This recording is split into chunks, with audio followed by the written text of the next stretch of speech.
Hi, I'm Fifi, and this is Going Deeper with the Lord. It's Monday, and on Mondays, I share relationship lessons that I'm learning as I do life with God. And these are the things that actually stand out for me while I'm interacting with others on a day to day basis. These are the things where I see the hand of God, just realizing that, wow, God does reveal himself in the little things. Sometimes we look for him in bigger things, but when we actually slow down and we remove all the noise, we are able to see God at work in our lives on a daily basis. Not him saying, look at this, look at that, but just how he transforms us, like little by little, with the little things that are happening in our lives. So this is the reason why I'm sharing all this, just the things that are slowly transforming my life and slowly making me to be aware of how I do life with others as a Christian. So this one involves my granddaughter. I have a 9-year-old granddaughter, and she has just been complaining that I don't spend time with her anymore. I don't do things with her anymore because she has two other siblings.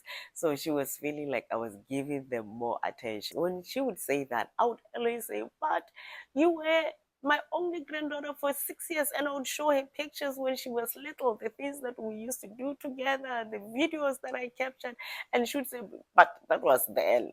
But it was her reality. When she said that I wasn't spending time with her, I didn't do things with her anymore, it was her reality. And I was trying to justify it by just saying, but for 6 years, I gave you all my attention before you had your other siblings. But I didn't understand that, yes, I didn't have time for her. So we used to have Bible study, me, her, and her mom, and she loved it. So I thought, okay, maybe before bed, I would just do Bible study with her. I wasn't thinking about Bible study thinking that, oh, I want to disciple her, I want to catch her when she is still young. No, it wasn't all about that. It was just about just spending like intimate moments, just reading the Bible together and explaining to her some of the verses. Child, I thought we were doing that just for fellowship and just because she used to love it. But I didn't realize that even doing that with my granddaughter would be something that proved to be so beneficial, not only to her, but even to me. The things that God is teaching me, even when I'm listening to her praying, I realize how much she has heard me pray, the language that she has adopted from my prayers, and the things that she prays, even when she's praying about her own things, I'm able to see her little heart where she is, and she's able to take out some of the things that she has learned in Bible study and include in her prayers. We're doing the Bible app for kids.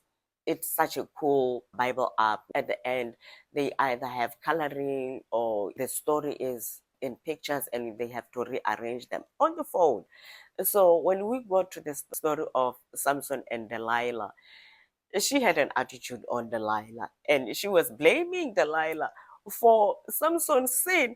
Hearing her, just the way she was like talking about Delilah, I realized that, oh my God, for us adults, when somebody sins, we look at them and we judge them for their sin. We never even look at the people who caused them to sin. We never ever blamed anybody for causing them to sin. There was a time when we were just doing the Bible study, and I said to her, when I get to heaven, I'm going to ask for permission for 30 seconds to go to hell. And I'm going to slap Eve and say, Eve, was it worth it? For the things that I went through life, it is because of your choice and Adam's choice. So was that fruit worth it? After I say that for her, and she said, well, I'm going to slap Eve and I'm going to slap Delilah and say, Delilah, do you realize that you made God's son to sin? And we were just laughing. And so we made it a joke that, yeah, when we get to heaven, that's what we're going to do. Now look at this. So I was listening to the Bible just last week, and it was a passage where it was talking about the rich man and Lazarus.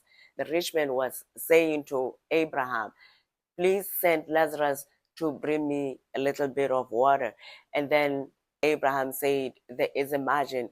Those that are over there cannot come here, and those that are here cannot go over there.